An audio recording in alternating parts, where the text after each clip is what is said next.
Now we'll be talking about machine learning and introducing it first a little bit conceptually and then getting to do some demonstration and understanding exactly what we can learn from data or numbers in general and what that looks like.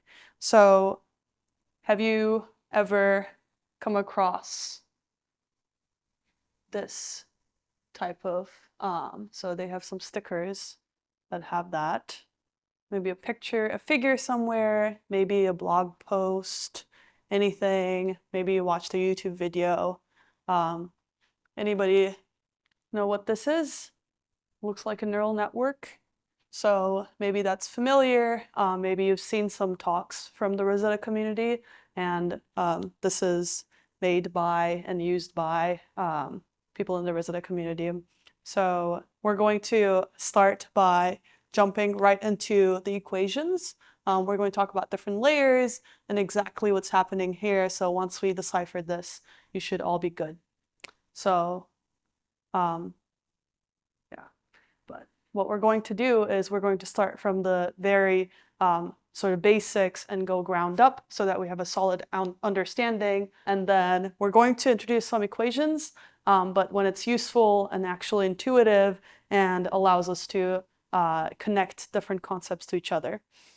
So some main concepts that are important to cover before we get into sort of protein ML or machine learning for proteins, whether that is for protein structure prediction or sequence design or for docking, whatever it may be. What we're going to do is we're just going to talk about machine learning as its own field.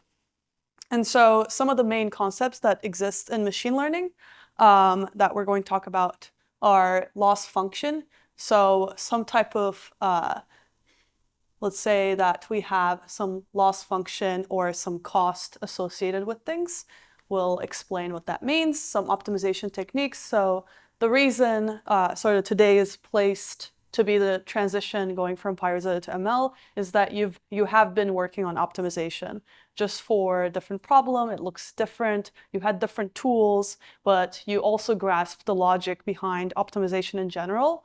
And that's going to hopefully allow you to have some seamless transition between different fields or different types of modeling. So physics-based versus machine learning-based modeling. And now we're entering that whole second part of the code school.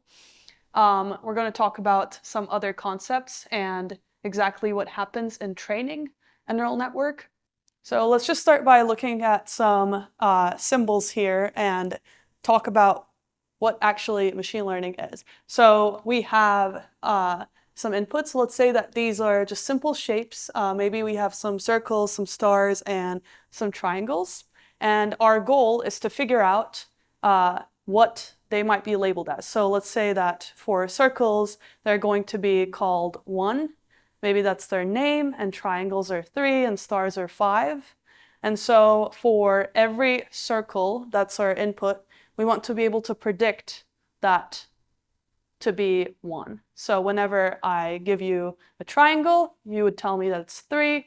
And these are somewhat abstract, but you can sort of relate this to how many corners or a lack of corners, or if you ranked different shapes by sort of how pointed they are. Maybe a circle is just 1, and star being so pointed, it's 10. Okay, so we have some relationship between our inputs. The input representation is going to be some shapes, and then our output is numerical. And so let's just assume for right now that our model is some type of robot. And so whatever you feed into it, it will figure out the numerical value associated with that input and it will spit out some numbers. And so what happens is we figure out how to train such a model and optimize it so that with very high accuracy, it's able to correctly predict the outputs that we know to be the ground truth. So what we refer to as ground truth are things that we have either measured or with some, let's say, experimental uncertainty, we know that a protein structure is, in such and such position. Or let's just say we have some weather related reports. So we know with some instrumental error, it's such and such value. And so we have some real data, and using this, we can figure out a relationship between our inputs and outputs, given that our inputs have some patterns that can be traced regarding the outputs. So there's some relationship you could make between different shapes and their numerical outputs. And in this case, you can sort of see that just by relating, let's say, the corners. So that's an easy example. And so what we're going to talk about with the loss is what happens if your predicted outputs, so these are going to be predicted by your model, and this is the ground truth.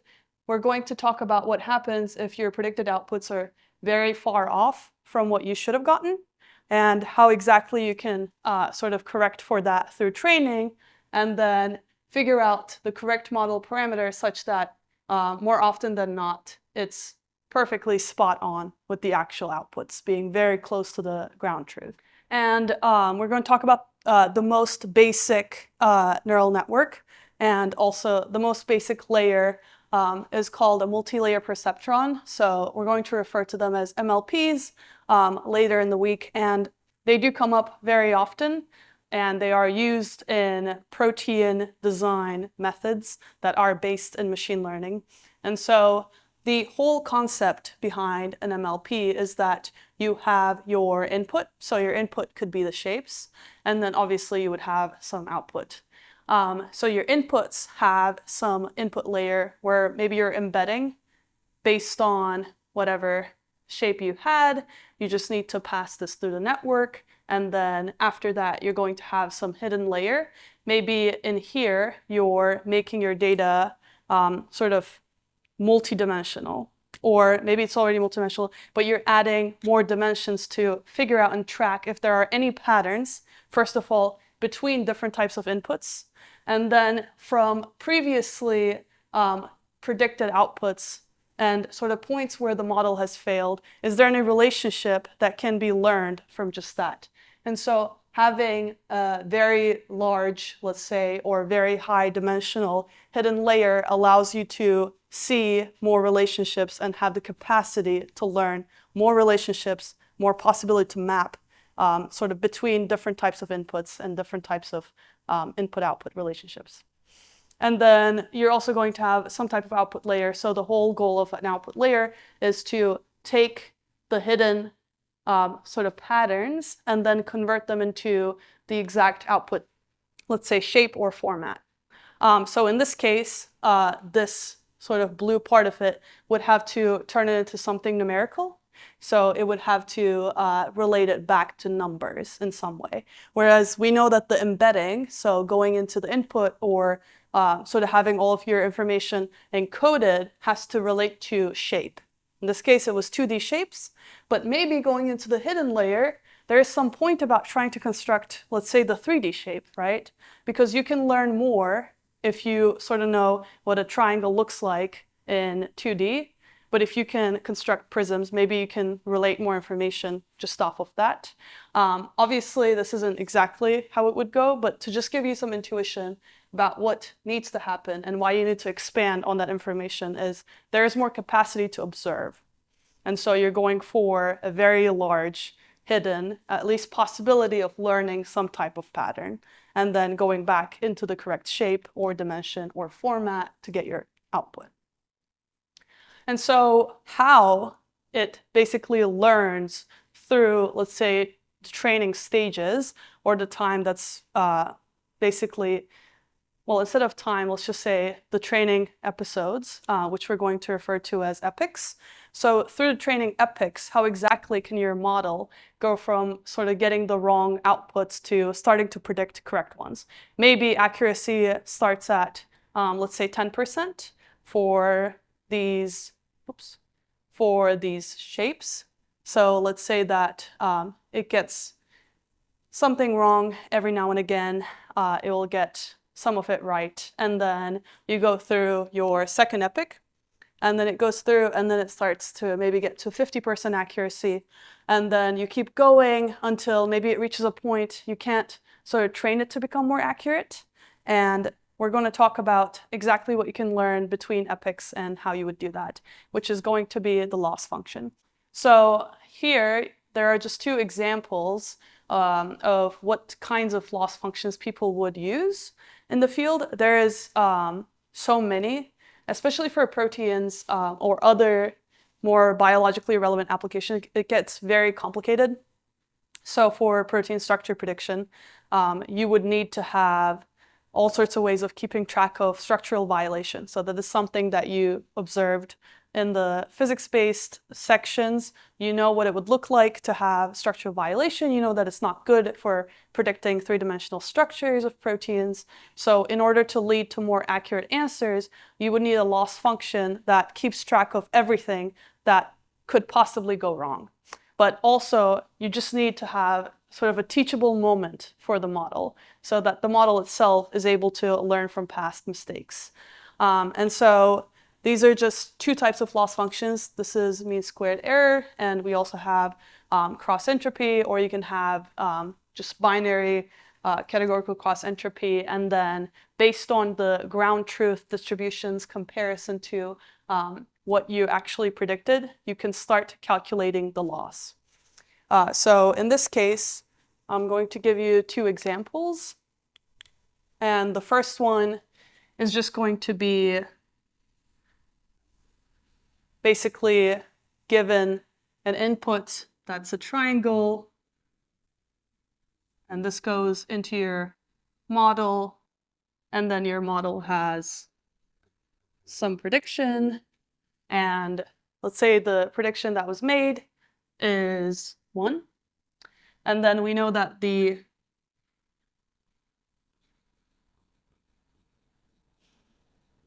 ground truth for a triangle is what? Right. So because it got it wrong, you need to be able to calculate, well, first of all, how wrong is it, right? Because it could have gotten maybe 0. Is that worse? Should that be worse for this? It could have gotten negatives. Is that worse?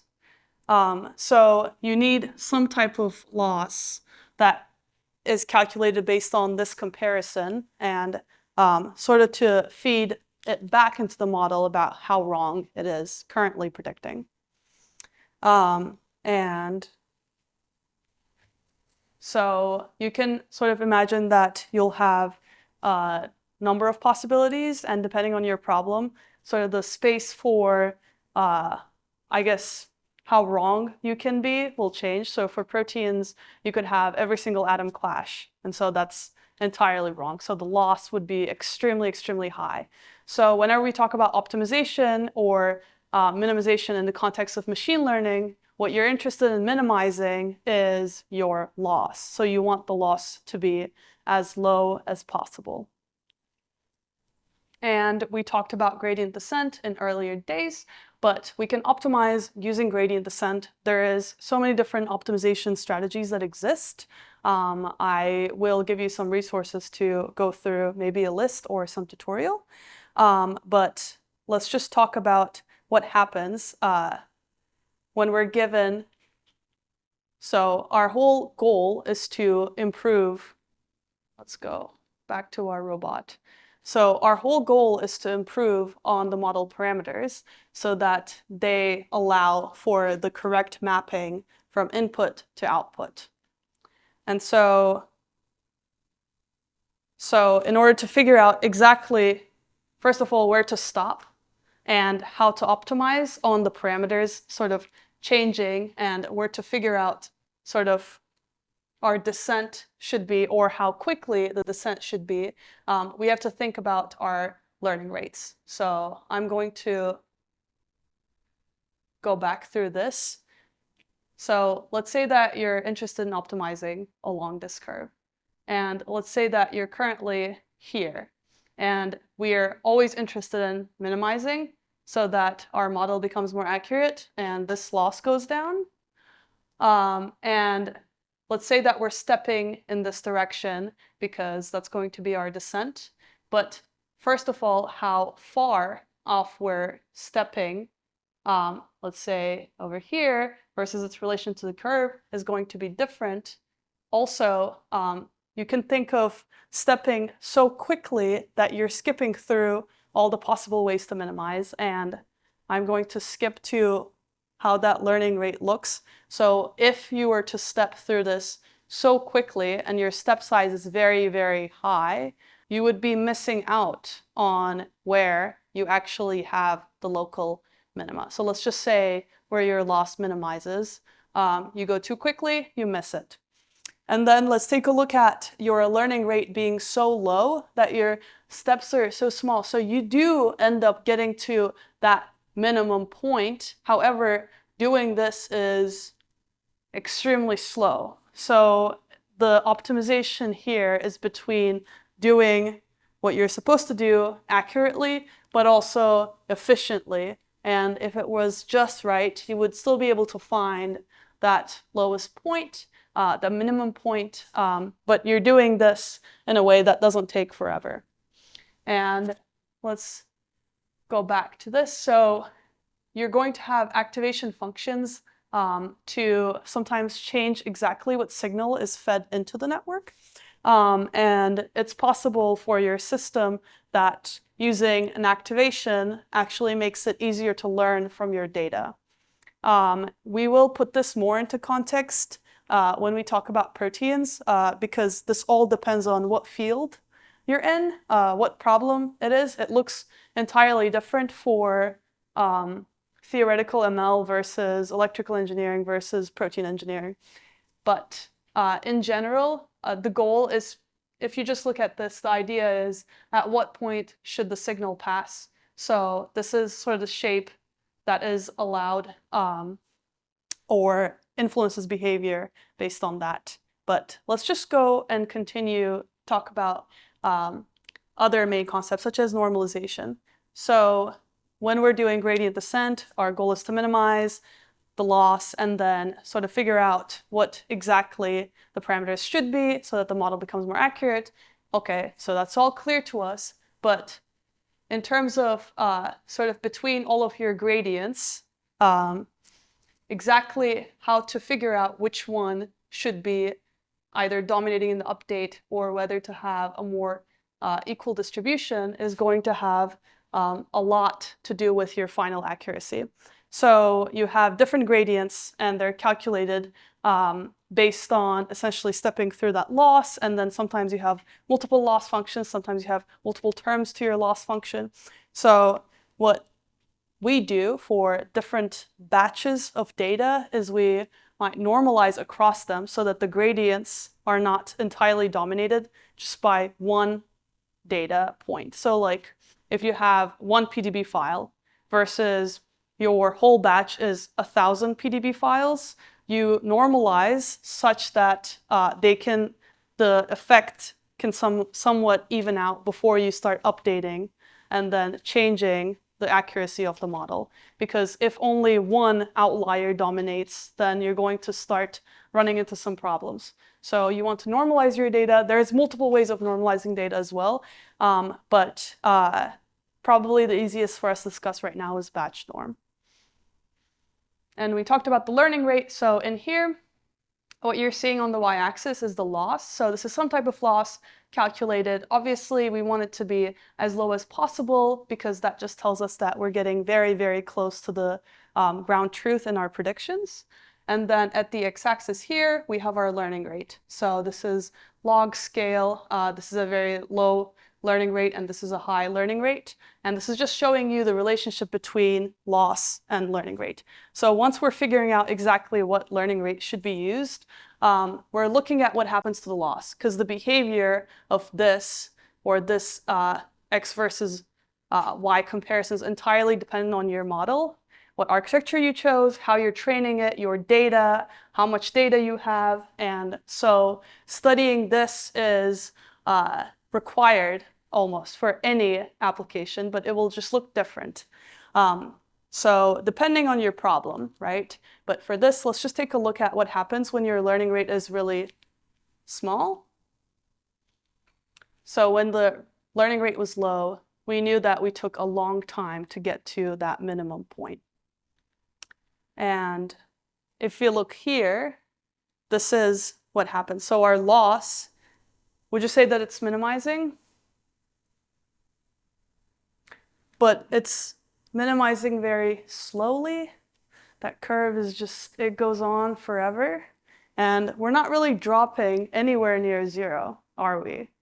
We're just, so it will be, we will really have to step outside this low learning rate zone in order to start actually minimizing on the loss. And then let's just talk about this example right here. So when it was really high and we were going through things really, really fast, but we were skipping all the minimum points, so there's no point to going that fast. But if we did, we can see that the loss starts actually dramatically increasing at some point because we are missing all the minimum points. So we're not actually able to learn the correct output relationship because we're going through it really, really fast, and the loss just reflects that the model is becoming inaccurate. And then here we have our happy medium. So once again, it just looked like that. So it was perfect, and reaching this loss minimization, let's say around maybe that's 0.6 or so, we can see that at this point, first of all, it's not very noisy, so we have some steady decline in terms of the loss. And then in this optimal range, we can see almost a linear relationship. So when we decide what type of learning rate and how high it should be, it's intrinsically tied to our loss. And so if you're unable to have your loss get lower through your training epochs, then maybe the problem is you haven't tuned your learning rate for this model. And then we're going to talk about training a little bit. We're also going to talk about backpropagation. So far we went through having some type of input, and then let's say that this is a very basic MLP, and then let's say this is our hidden layer here, and then we have our output. And then let's just briefly discuss that these are going to be called neurons, and in a few minutes you'll get to look at a playground with a bunch of neurons, and you'll get to change the number of neurons there are. But so machine learning as a field is loosely inspired by the human brain, and that is why these are called neurons. And so essentially you can think of having more neurons as having higher or lower learning capacity. Okay, so it would be, it's possible to sort of make more relationships even for the human brain. Maybe you can sort of make more paths and then observe more things and then collect more, process more data, relate the data that you've processed to each other, et cetera, and then maybe get to some judgment that's as close to reality as possible. So now to put it back into machine learning terms, what we're doing is we're having our input embedding and we're going through a hidden neuron. So in hidden layers, you're just going to have sort of chains of parameters come together, and this linear combination will be both learnable and it'll also be tunable in terms of the weights. And so you're constantly adjusting what happens inside here that will lead you to get your output as close to the target or ground truth as possible. And so what ends up getting optimized is everything that's inside here in this linear combination. And then, of course, for performance, you can measure that based on, let's say in this case, it's based on shape to number. So that would be your performance when compared to the actual number. And then let's just make matters a little bit more complicated. Add a second neuron. It would look like this. So your input embeddings are fed through. When they're fully connected, they're feeding through to all of the other hidden neurons. So it just gets passed through all the possible routes, which makes sense, right? Because if there is any relationship that can be picked up between the X1 input and the X2 input, you can do that somewhere around here. And so having everything pass through gives you the most opportunity to pick up any possible pattern, especially for harder problems. And then, so this type of feed forward, this is going to be forward propagation. And so whenever people say that, so you have a model and then you can run through the model with a forward pass, this is just referring to the direction of going from your input and then through all of the layers and then finally to the output and then analyzing that. And so let's start thinking about reasons you might want to go backward. And we did talk about there being a loss and that you need to inform the model of how well or how poorly it's doing, but we haven't quite talked about what exactly updates the parameters inside the model or how it can connect that, well, it's not doing super well right now. So the whole idea of going backwards is after you get some type of output, and let's just say that it gets compared to what it should have been, and then you have your loss. You propagate through and then sort of figure out, let's say if I had 1 and I go back into the model, so I backpropagate through all of the connected layers back into what the input should have been.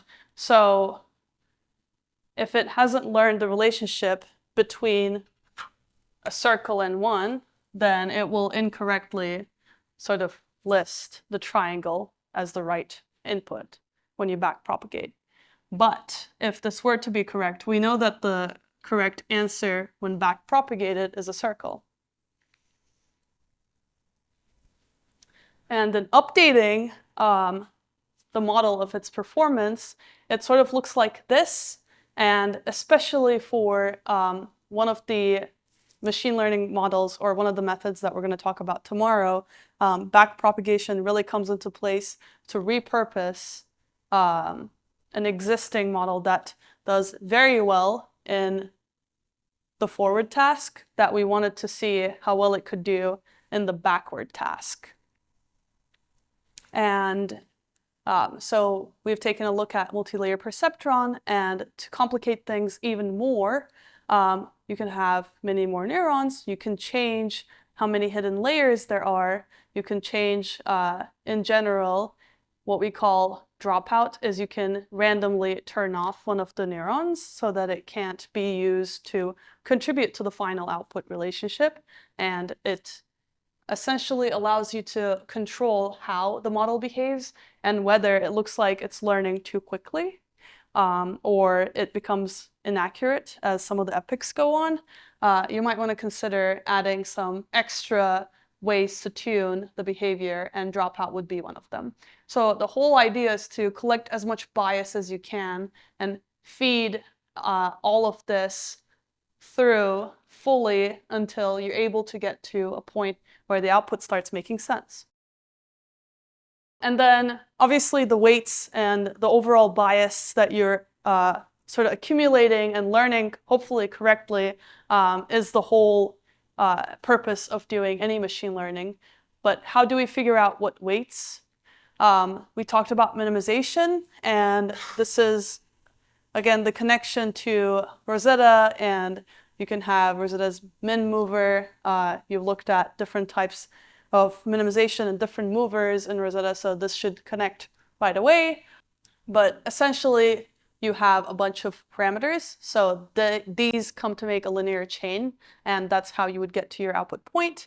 And optimizing what happens inside the model to get to this is going to be both on the side of just optimization, hyperparameters, tuning, and training, some trial and error, but also on the other side, well, you always need clean data. So cleaner the data, cleaner the relationship, the more you can do with it, hopefully less instrumental error if that's what you're working with.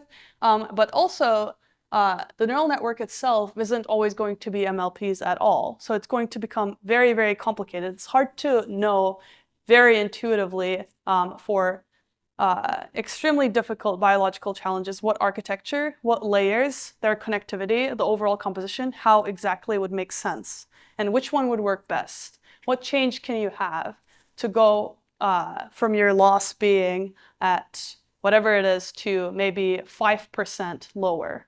So that itself is tricky. It's very tricky work. And this is also another reason sort of whenever you're working with these types of models and you have more compute resources, you also have the ability to go through and figure out and get a feel for both the problem and whether you have something sort of wrong or slightly flawed in the architecture.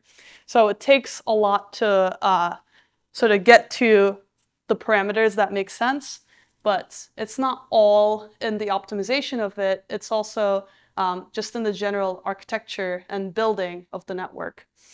And we'll talk about some of the very advanced networks people have built tomorrow, and that will relate back into the protein space, and hopefully you'll get to make some more connections in protein data science.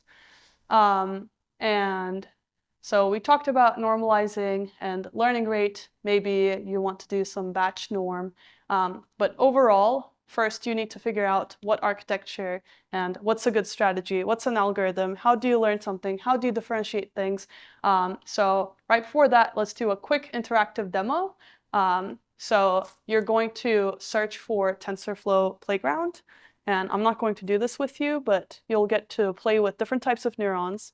Different number of neurons. And you'll also see what the data distribution could look like. So sometimes we'll call that clustering of data, and different types of clusters give you different types of relationships that are machine learnable. So let's take 5 minutes to do this, and then we'll get back into the lecture. So any observations from the playground, if you'd like to share? Okay, so that's interesting. If the learning rate was too high, maybe you get stuck somewhere and you can't ever fix it. Anything else? Yeah. Okay, so you could see the weights change in real time, and that was interesting to look at. Anybody else? Did you notice anything about the data in the playground? Okay, so maybe some of the data was clustered or grouped in such a way that it was easy to distinguish between different types. So that's a good segue into this second part. So different from other similar, I guess, disciplines, in machine learning, we use data to build models and make predictions based on those models with new data. And it's different from just basic data analysis or data mining or sort of trying to visually figure out exactly how to categorize your data. And so our goal is to build our models and then make predictions as close as we can get them to be. And we're going to talk about just in the very basic sense, we're going to go over regression and classification today. So in regression, your goal is, once again, just the machine learning goal. But what you're going to do is you're going to have a set of predictor values and some type of numerical output. And then your goal is to learn a relationship between them such that if your predictor is, let's say, your current age, can we figure out what height you are? Or let's say that you have some genetic factor included, maybe your parent 1 or parent 2 height, and you're trying to figure out what your height is. And let's just also add your sibling's height. So we can add more to the predictors and in hopes that it will make our output more accurate and closest to ground truth as possible. And so in regression in general, what you're doing is you're going from some type of independent variable to a dependent variable and learning a relationship that can be used accurately when you encounter a data point not in your training set. And so the model is going to use the predictors and come up with the correct output. And let me just ask you a question. Can you see your parent 1's height, parent 2's height, and your current age, making it possible to predict your height right now? Do you think this is a possible, or this example, do you think is grounds for some accurate machine learning methods? Raise your hand if you don't think this is learnable. Okay, for those of you who think this is learnable, what would make it even more accurate? What else can you add? So I mentioned, well, you could have, if you have a sibling, you could have siblings' height. What else? You could add grandparents. Okay, let's step outside the family height. Yeah. Your weight. Okay. Okay, maybe your gender and country of origin will have, okay. Okay, so maybe your shoe size will have some relationship to your height.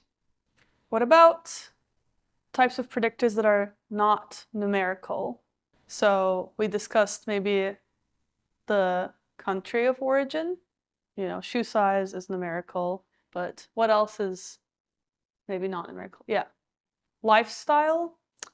Yeah, so maybe your nutrition playing into your lifestyle is something we would like to keep track of that could impact your height. Any other factors besides, I guess, this phenotype? So some other types of genetic factors. That makes sense.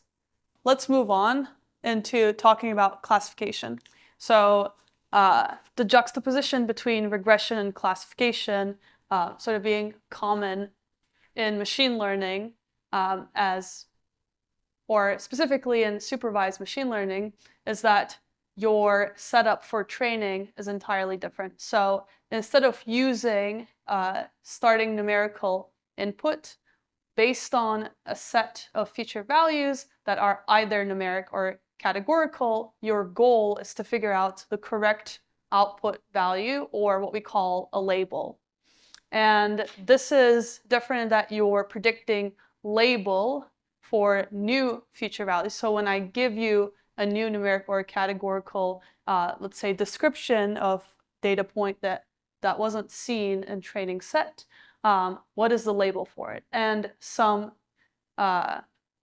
feature values you can have, as an example, would be age, gender, income, profession, and using those as the predictors, can you come up with a label for sales? So in marketing in general, you want to have a target audience and you want to sort of figure out exactly who is more likely to buy your product, right? So we see this all the time in this, you know, at least in our modern society. And the idea is, well, if you can target the buyer population and maybe you send some targeted ads, or you have a way of really introducing the products, then, and it's based on these feature values, then you can classify people into buyer or non-buyer for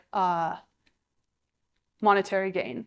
And so you can see the impact this type of a model would have, given that we have increasingly accurate ways of keeping track of who's more likely to buy a certain product. And so let's say that for this example, I'm interested in adding on to the feature values. So can you think of one more predictor that is either numerical or categorical in its values that can help me figure out if you're likely to buy my product?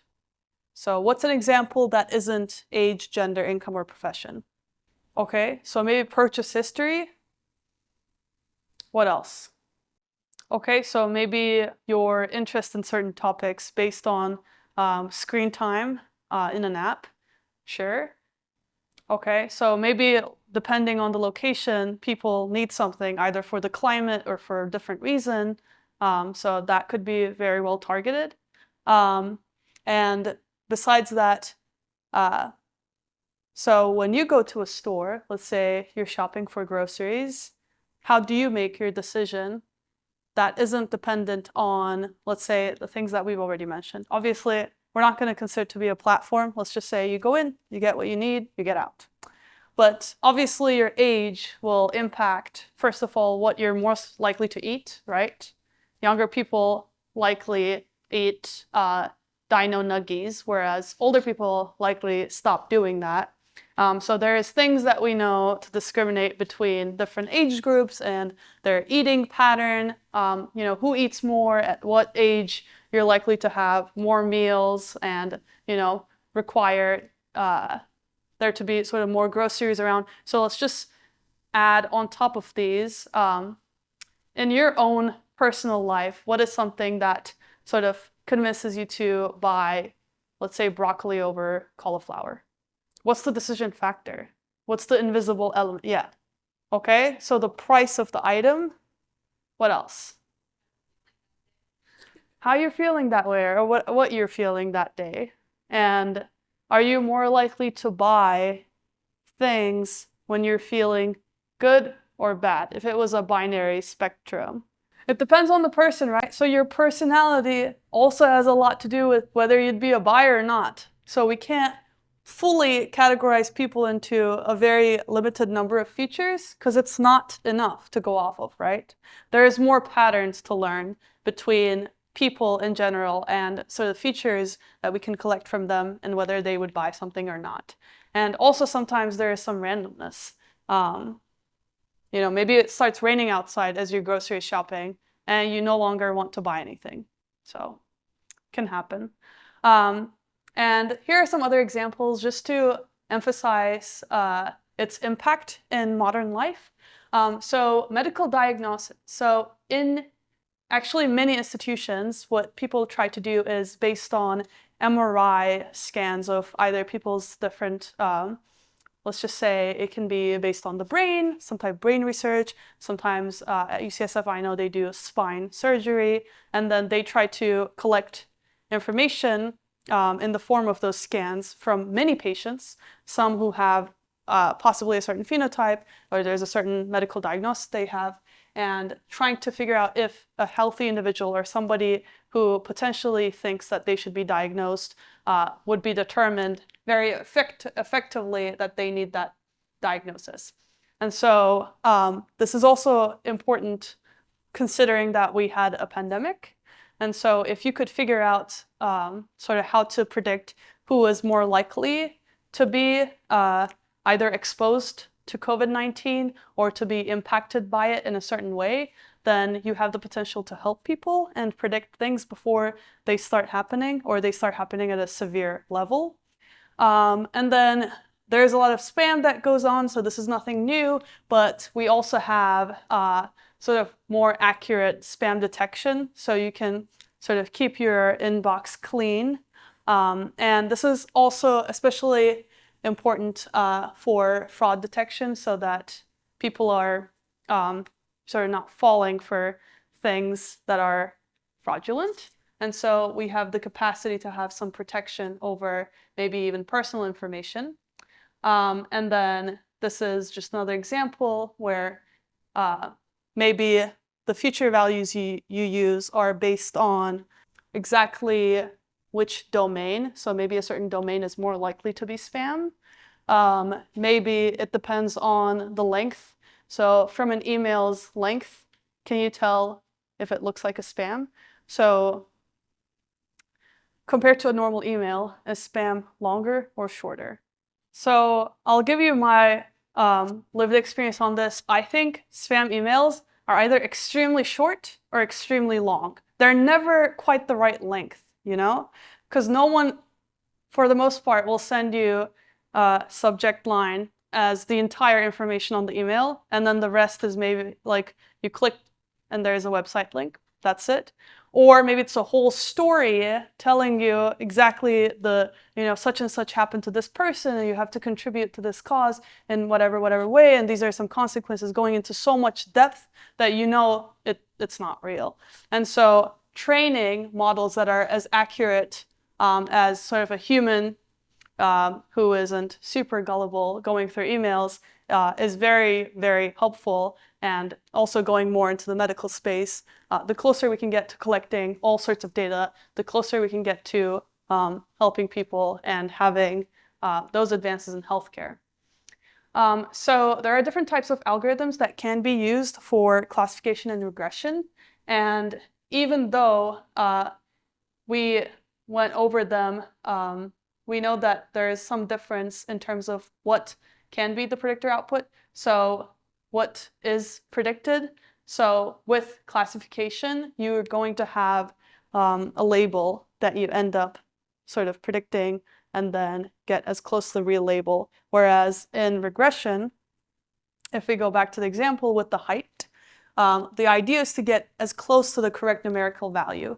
And so there are differences in how you're getting closer to the real value of what the output should be.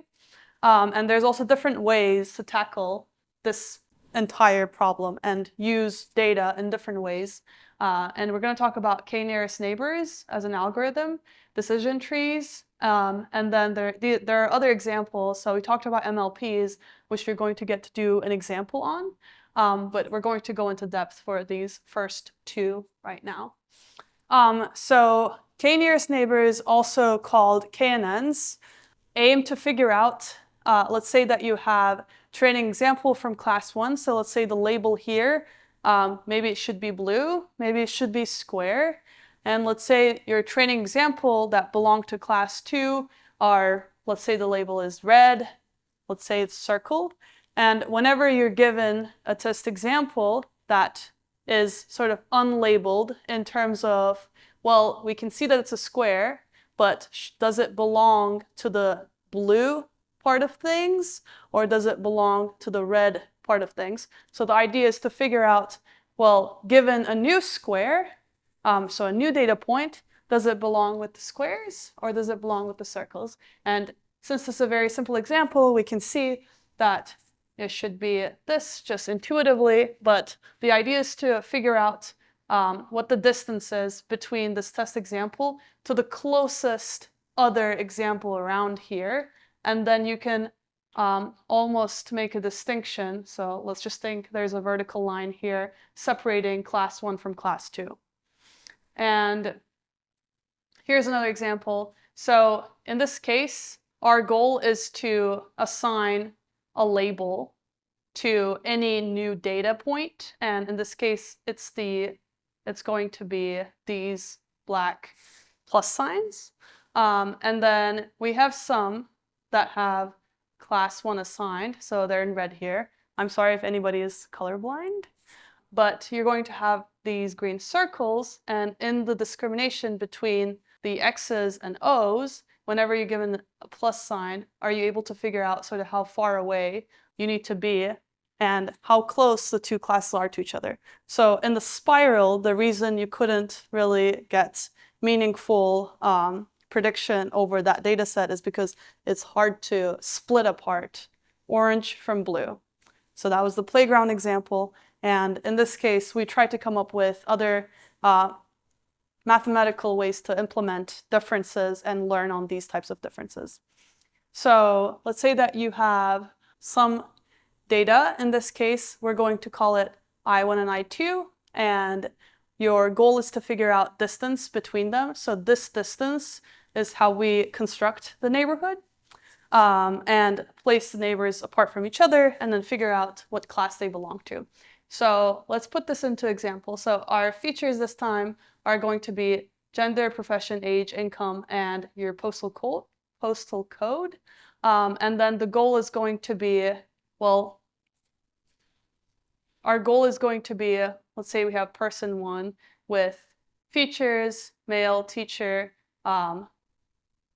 the age is 47, the income is 25K, and then the postal code is, this is somewhere in California.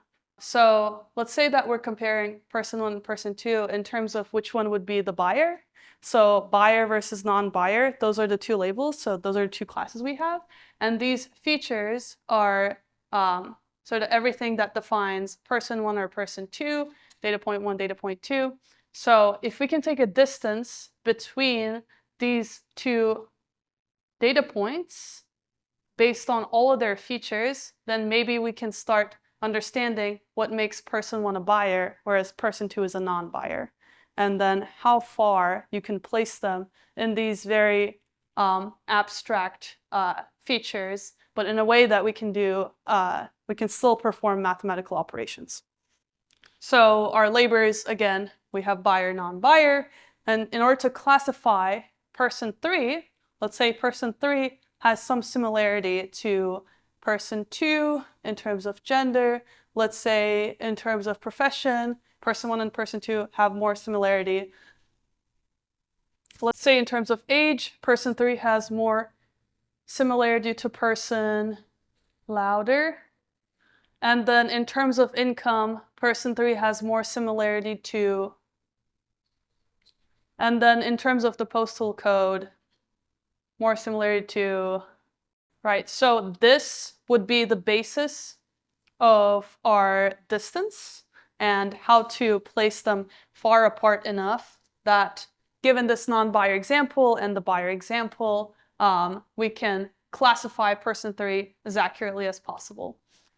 So other examples for using KNN could include city temperature. So let's say you want to use features such as exactly where a country is located, or let's say a city in a country is located, or whatever that you're interested in actually comparing. In this case, we'll look at France and Germany. Then maybe you can figure out from these features the entire distance in Euclidean space, and then based on xy plane, well, maybe there's some labels associated with those coordinates, cold, warm, etc. And then you can go through what you learned to predict new city temperatures. And then here is what that would look like very roughly. So these are different temperature categories. So what are your labels here? So in here you have names of cities, and then in here you have different categories of temperature. So which one is the label? What does your model predict in this case? Yeah, so these and all of these points are colored by the labels is what you're predicting, and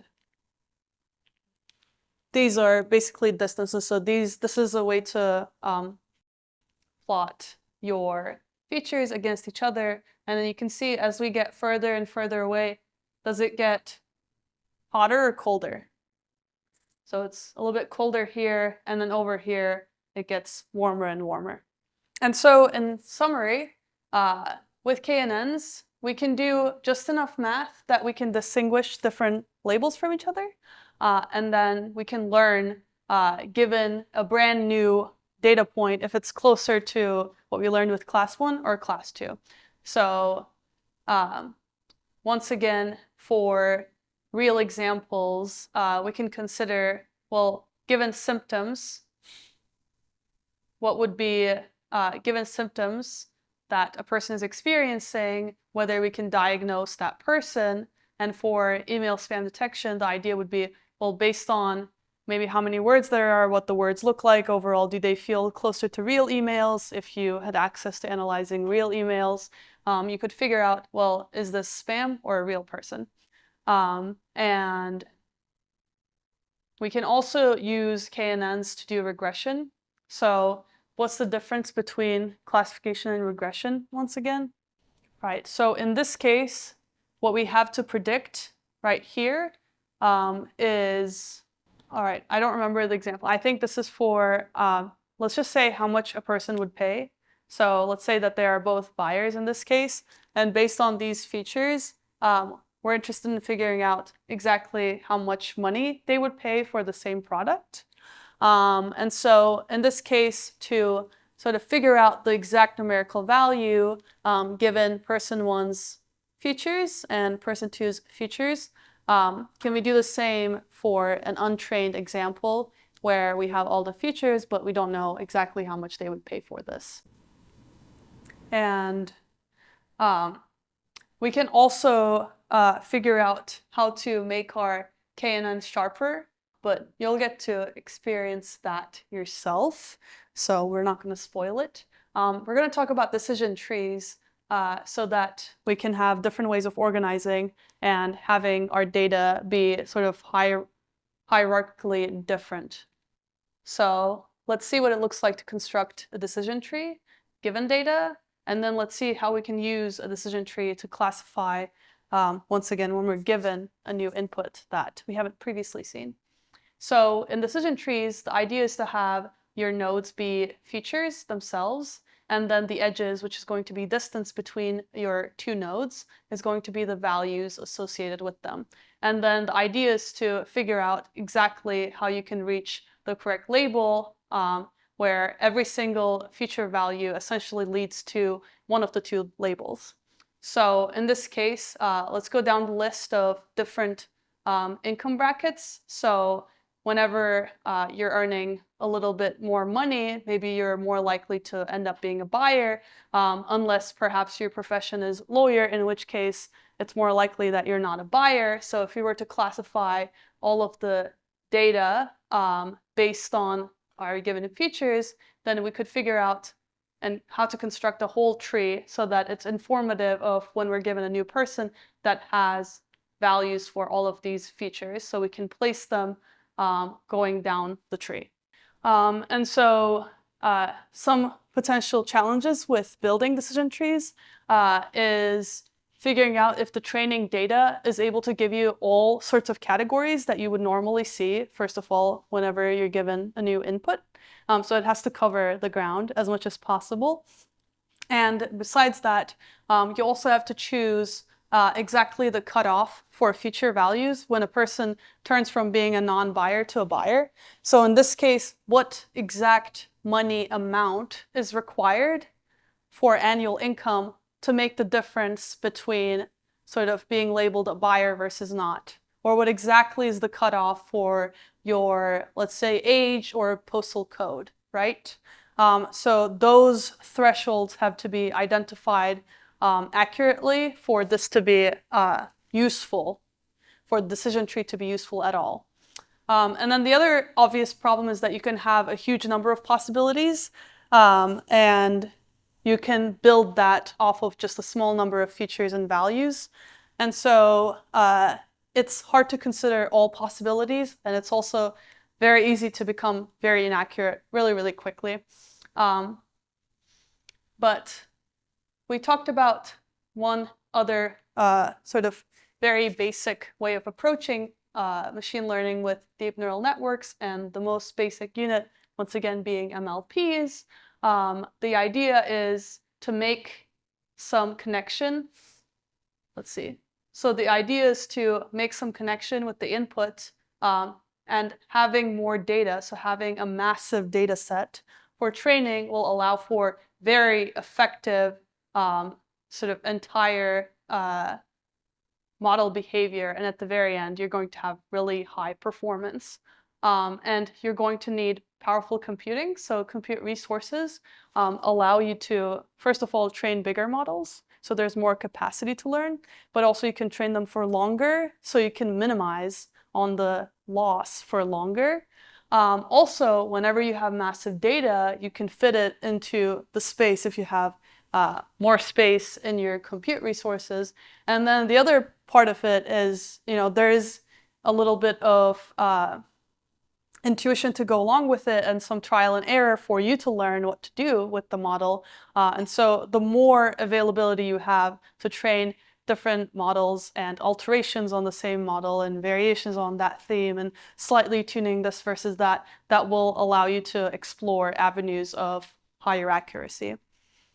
And once again, machine learning is very loosely inspired by neurons in the brain. And also it took a while to get machine learning to work well for any of these applications. So it has been around for a long time, but the reason we're talking about it now, and let's say code school before 2022 didn't have any machine learning sessions in it, is because it didn't work that well. So you saw with CASP at what point the accuracy started becoming very dramatic with AlphaFold 2, but that wasn't actually the case with AlphaFold 1. And so that took time to figure out and sort of fit into space of science where things are useful. and it just isn't learning things that aren't helpful. And so we also have huge breakthroughs in terms of healthcare, and there's so much more work to be done, so that's inspiring. And finally, to cover other common methods, so we talked about classification and regression, but there's also, you can also do logistic regression, where the idea is to figure out, given, once again, your features, the probability of it having label 1 versus label 2. So you're approximating a probability distribution, and with that, you can sort of have different ways of combining feature values to make it more accurate in general. And also, support vector machines have existed for a very long time, but essentially in SVMs, what happens is you're doing binary classification on multidimensional space. The idea is to figure out what sort of plane is able to cut through between two different classes of data. So maybe you have type red versus type blue, and can you figure out the exact right plane that's able to separate blue and red as much as possible? And in this case, we can see there's a little bit of crisscross, so it's not fully divided where this entire chunk is blue because there's a blue point there. And so you can imagine these types of inaccuracies accumulating to give you slightly worse performance. So we have to figure out, even in multidimensional space, what other types of ways we can distinguish red data from blue data. And here's an example of sort of different types of lines you can draw. These are representing that hyperplane. And the idea is that our support vectors allow us to figure out what the margin is. So your leftmost red point and your redmost green point sort of have some distance between them, and based on how far that is, you can construct how well this data type or your data set is possible to discriminate in this way. And if you're unable to do this successfully, then maybe you just have to consider a different type of algorithm. And so with that, we're going to wrap up Introduction to Machine Learning.